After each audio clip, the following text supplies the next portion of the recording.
जय हिंद प्यारे बच्चों। तो चलिए हम आगे बढ़ाते हैं हमारे टॉपिक प्रकाश के अपवर्तन को। और यहां पर आज के लेक्चर में हम बात करेंगे अपवर्तनांक की कि आखिर अपवर्तनांक होता क्या है। तो बेटा अपवर्तनांक क्या होता है इसे समझने के पहले हम जाते हैं फिर से एक बार अपवर्तन के कारण पर। मैंने आपको बताया था कि प्रकाश का अपवर्तन क्यों होता है, क्योंकि अलग अलग माध्यम में प्रकाश की चाल अलग अलग होती है। क्योंकि प्रकाश अलग अलग माध्यमों में अलग अलग चाल से चलता है, इसीलिए अपवर्तन होता है। तो अब होता क्या है, किसी माध्यम में प्रकाश की चाल कुछ और होगी, किसी अन्य माध्यम में प्रकाश की चाल कुछ और होगी।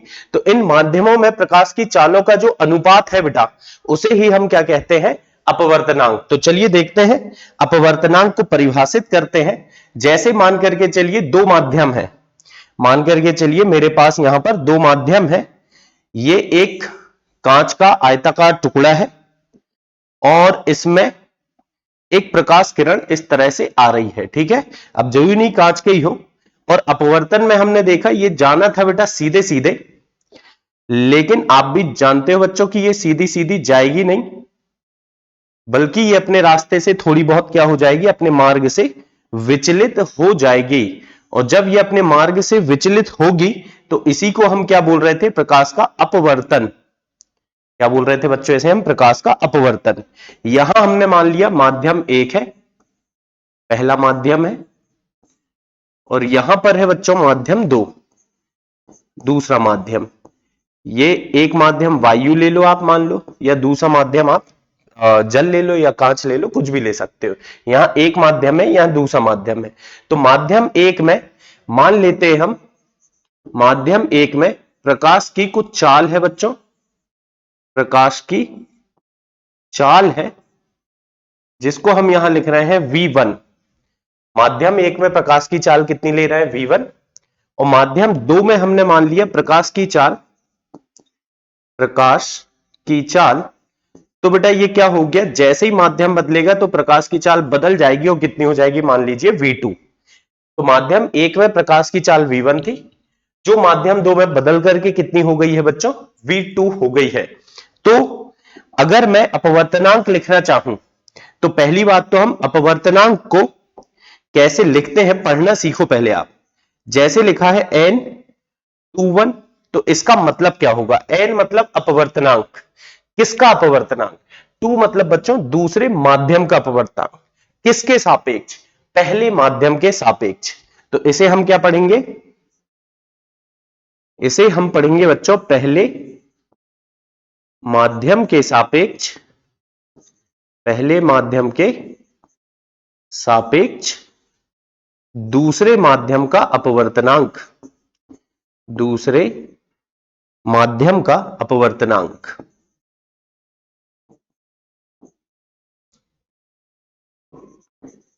ठीक है, अगर N21 लिखा है मतलब कि पहले माध्यम के सापेक्ष दूसरे माध्यम का अपवर्तनांक।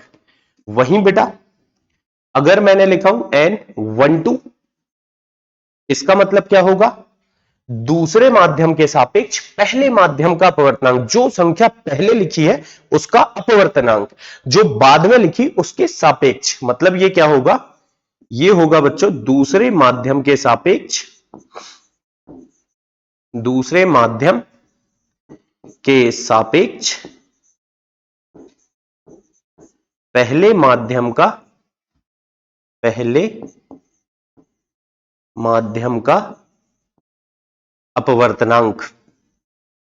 तो इस तरीके से हम पहले तो अपवर्तनांक को लिखना सीखें बच्चों, पढ़ना सीखें, तब तो हम परिभाषित करेंगे। अब मान करके चलिए मैं लिखना चाह रहा हूं क्या, मैं लिखना चाह रहा हूं बच्चों N21 मतलब दूसरे माध्यम का अपवर्तनांक पहले माध्यम के सापेक्ष। तो किसका अपवर्तनांक है बेटा, दूसरे माध्यम का। किसके सापेक्ष, पहले माध्यम के सापेक्ष। तो जिसके सापेक्ष है उसमें प्रकाश की चाल, मतलब पहले माध्यम में प्रकाश की चाल, पहले माध्यम में प्रकाश की चाल, प्रकाश की चाल बटे, बटे क्या आएगा बेटा, दूसरे माध्यम में प्रकाश की चाल, दूसरे माध्यम में प्रकाश की चाल। और इस तरीके से हम अपवर्तनांक का बड़ा आराम से सूत्र बना लेंगे। ठीक है, चलिए अगर मैं लिखना चाह रहा हूं इसको शॉर्ट में, अगर लिखना चाहूं किसको बेटा, इसी N21 को, मतलब पहले माध्यम के सापेक्ष दूसरे माध्यम का अपवर्तनांक, तो कैसे लिख सकता हूं बच्चों, देखिए पहले माध्यम में प्रकाश की चाल मतलब हमने माना था V1 बटे दूसरे माध्यम में प्रकाश की चाल V2। ठीक है, तो देखिए जिस माध्यम का अपवर्तनांक निकाल रहे हैं वो आएगा नीचे और जिसके सापेक्ष निकाल रहे हैं वो आएगा ऊपर।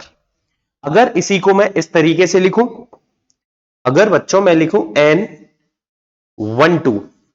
N12 क्या पढ़ेंगे, दूसरे माध्यम के सापेक्ष पहले माध्यम का अपवर्तनांक। ठीक है, पहले माध्यम का दूसरे माध्यम के सापेक्ष अपवर्तनांक।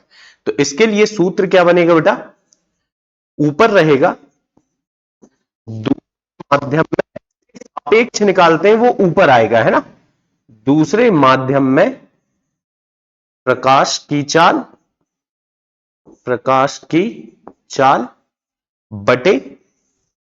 बटे क्या जाएगा बेटा, पहले माध्यम में प्रकाश की चाल, पहले माध्यम में प्रकाश की चाल। इस तरीके से हम लिख सकते हैं। ठीक है, अब दूसरे माध्यम में प्रकाश की चाल को बेटा हमने माना है, अगर मैं N12 लिखना चाहूं तो क्या लिखूंगा, दूसरे माध्यम में प्रकाश की चाल V2 बटे V1। इस तरीके से ये अपवर्तनांक का सूत्र बन जाता है। चलिए, तो कुल मिलाकर के परिभाषा अगर मुझे लिखना है तो मैं क्या लिखूंगा बेटा, किसी या ऐसा लिखे हम, हाँ, किसी माध्यम, या एक काम करें, किसी लिखेंगे तो क्या है थोड़ा सा लिखने में दिक्कत होगी, एक काम करें हम, यदि दो भिन्न माध्यम हो, दो भिन्न माध्यम हो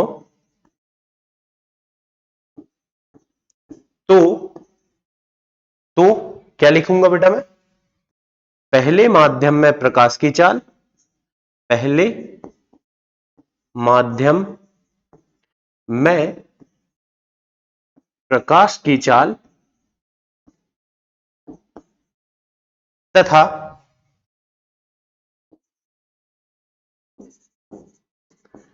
दूसरे माध्यम में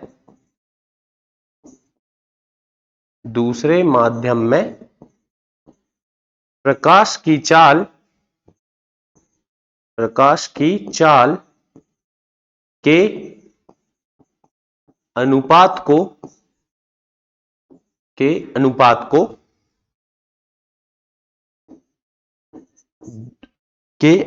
को पहले माध्यम के सापेक्ष,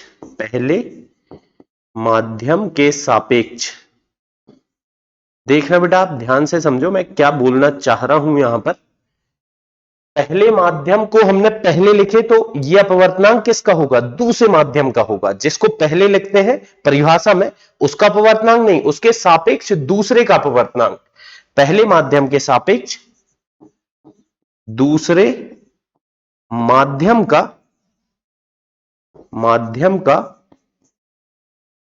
अपवर्तनांक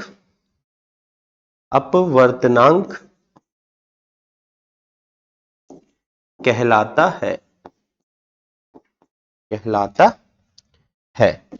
ठीक है बेटा, तो इस तरीके से हम अपवर्तनांक की परिभाषा लिख सकते हैं। ठीक है, चलिए, तो ये हो गई अपवर्तनांक की परिभाषा। कुल मिलाकर के हमने क्या क्या सीखा अभी तक अपवर्तनांक में, एक बार और चलते हैं बेटा। अगर मैं N12 लिखूं इसका मतलब क्या होगा, दूसरे माध्यम के सापेक्ष पहले माध्यम का अपवर्तनांक, और इसका सूत्र क्या होगा, दूसरे माध्यम में प्रकाश की चाल बटे पहले माध्यम में प्रकाश की चाल। वहीं बेटा अगर मैं N12 लिखता हूं, सॉरी N21 लिखता हूं, इसका मतलब क्या होगा बेटा, इसका मतलब होगा पहले माध्यम के सापेक्ष दूसरे माध्यम का अपवर्तनांक। क्या होगा बेटा, पहले माध्यम के सापेक्ष दूसरे माध्यम का वर्तनांक। ये क्या था, ये था दूसरे माध्यम के सापेक्ष पहले माध्यम का अपवर्तनांक, और ये क्या है बच्चों, पहले माध्यम के सापेक्ष दूसरे माध्यम का अपवर्तनांक। सूत्र क्या बनेगा, V1 बटे V2। ठीक है बेटा। अब एक और हमने इसके लिए पढ़ा था, दूसरे माध्यम के लिए पहले माध्यम के अपवर्तनांक के लिए याद करो, हमने स्नेल का नियम जब पढ़ा था तब भी मैंने बताया था कि जो साइन आई बटे साइन आर है ये एक निश्चित अनुपात होता है और इस निश्चित अनुपात को पहले माध्यम के सापेक्ष दूसरे माध्यम का अपवर्तनांक कहते हैं। तो ये कुछ बातें हैं बच्चों जो हमें याद होनी चाहिए और ये हमें कहीं ना कहीं काम पड़ते भी रहती हैं।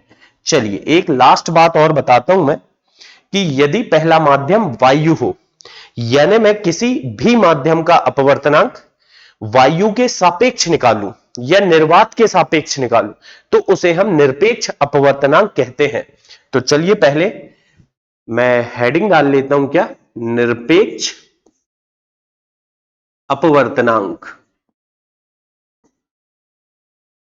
तो निरपेक्ष अपवर्तनांक क्या होगा बच्चों, यदि किसी भी माध्यम का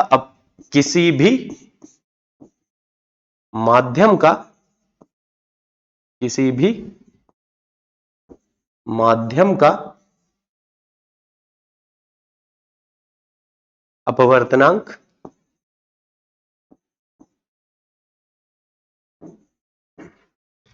वायु या निर्वात के सापेक्ष, किसी भी माध्यम का अपवर्तनांक, पहले मत लिखो बेटा, किसी भी माध्यम का वायु या निर्वात के सापेक्ष, वायु या निर्वात के सापेक्ष, निर्वात के सापेक्ष अपवर्तनांक, अपवर्तनांक क्या कहलाता है बेटा, आपेक्षिक या निरपेक्ष अपवर्तनांक कहलाता है।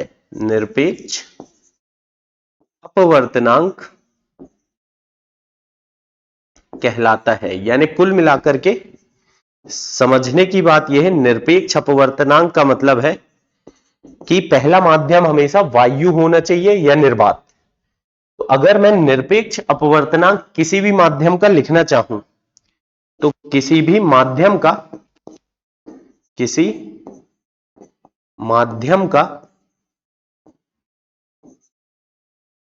निरपेक्ष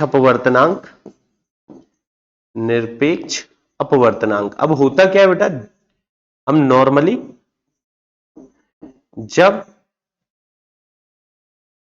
जब हम नॉर्मली क्या करेंगे, अपवर्तनांक, जब हम नॉर्मली अपवर्तनांक बोलेंगे, है ना, अपवर्तनांक बोलेंगे नॉर्मली तो हम निरपेक्ष अपवर्तनांक की बात करेंगे। जैसे बेटा मान लो मैं आपसे बोलूं जल का अपवर्तनांक 1.33 है, तो याद रखें ये निरपेक्ष अपवर्तनांक है, यानी कि जल का वायु के सापेक्ष या निर्वात के सापेक्ष अपवर्तनांक। जैसे मैं आपसे बोलूं कि कांच का अपवर्तनांक 1.52 होता है, तो बेटा ये कांच का क्या है, निरपेक्ष अपवर्तनांक, यानी कि कांच का अपवर्तनांक किसके सापेक्ष, वायु या निर्वात के सापेक्ष, यानी कि प्रकाश किरण वायु या निर्वात से कहां जा रही है, कांच के अंदर प्रवेश कर रही है।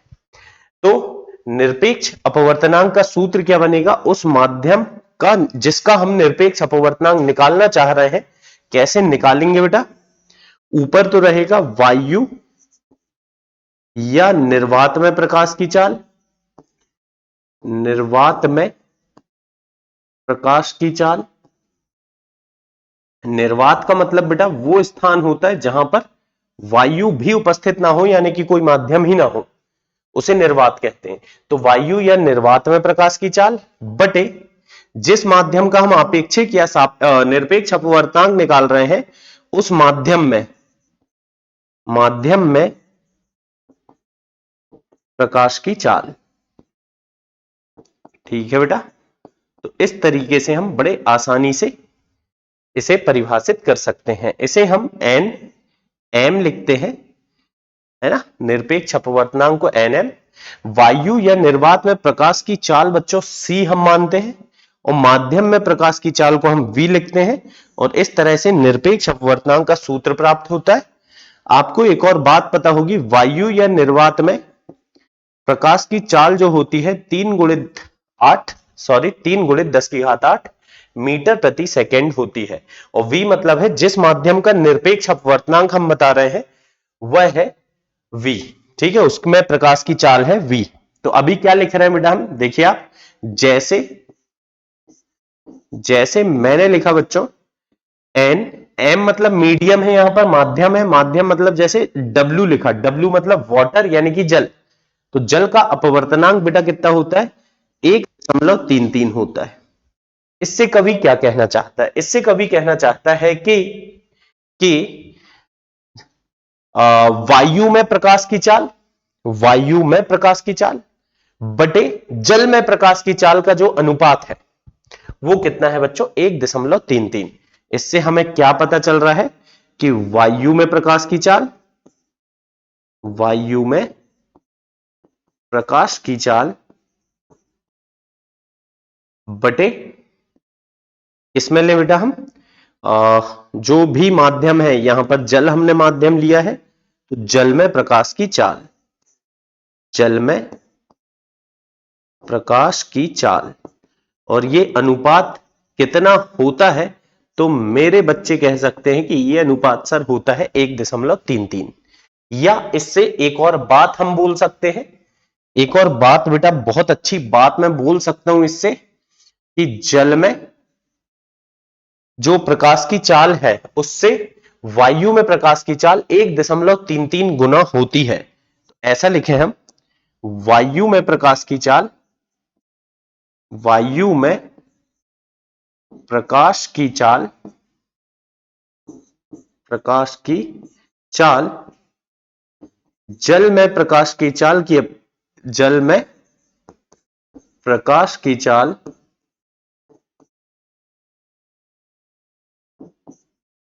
का कितना गुना बच्चों, 1.33 गुना, 1.33 गुना होती है। ठीक है, अब इसी प्रकार से एक दो उदाहरण और मैं शॉर्ट में बताऊंगा। जैसे बेटा जी मतलब ग्लास है यानी कि कांच, कांच का जो अपवर्तनांक होता है वो होता है कितना, 1.52। अब अपवर्तनांक अधिक है, इसका मतलब यह है कि कांच में प्रकाश की चाल जल से भी कम होगी, प्रकाश जल के तुलना में कांच में और धीरे चलेगा। ठीक है बेटा, तो हम बोल सकते हैं कि अगर कांच का, ये पहला उदाहरण था, ये दूसरा है, कांच का अपवर्तनांक 1.52 है, इसका मतलब क्या है कि वायु में प्रकाश की चाल तथा कांच में प्रकाश की चाल का अनुपात कितना होगा बच्चों, 1.52 होगा। या हम यह भी कह सकते हैं कि वायु में प्रकाश की चाल कांच में प्रकाश की चाल के 1.52 गुना होती है। अब सबसे अधिक अपवर्तनांक किसका होता है, आपको यह भी पूछा जा सकता है, 3 वैल्यू तो याद करना पड़ेगा। सबसे अधिक अपवर्तनांक बेटा किसका होता है, तो हीरा का होता है। हीरा, डायमंड भी आप लिख सकते हैं, हीरा का अपवर्तनांक होता है 2.42। क्यों, क्योंकि जब हीरे के अंदर प्रकाश पहुंचता है तो उसकी स्पीड बेटा, उसकी चाल बहुत कम हो जाती है। अब क्यों हो जाती है ये तो आप 12वीं में बहुत अच्छे से समझ पाएंगे, लेकिन बस ध्यान रखें कि हीरे के अंदर प्रकाश की चाल सबसे कम होती है, उसमें एक्चुअल में पूर्ण आंतरिक परावर्तन होने लगता है। वो बात आगे चल के आप 12वीं में सीखोगे। एक और बात कि अगर आपको पूछ ले कि वायु का अपवर्तनांक कितना है, तो बेटा वायु का अपवर्तनांक तो 1 होगा। क्यों, क्योंकि वायु में प्रकाश की चाल बटे वायु में प्रकाश की चाल, तो वो तो बराबर रहेगी, 1 ही आएगा। तो इस तरीके से बच्चों ये था अपवर्तनांक, जिसके बारे में मैंने आपको सारी इंफॉर्मेशन दी। इसे आप ध्यान रखें, बोर्ड परीक्षा में पूछा जा सकता है। फिर हम नेक्स्ट लेक्चर में आगे बात करेंगे लेंसों के बारे में। तब तक आप लोग इसको बढ़िया से नोट कर लीजिए, फिर मिलेंगे हम नेक्स्ट लेक्चर में।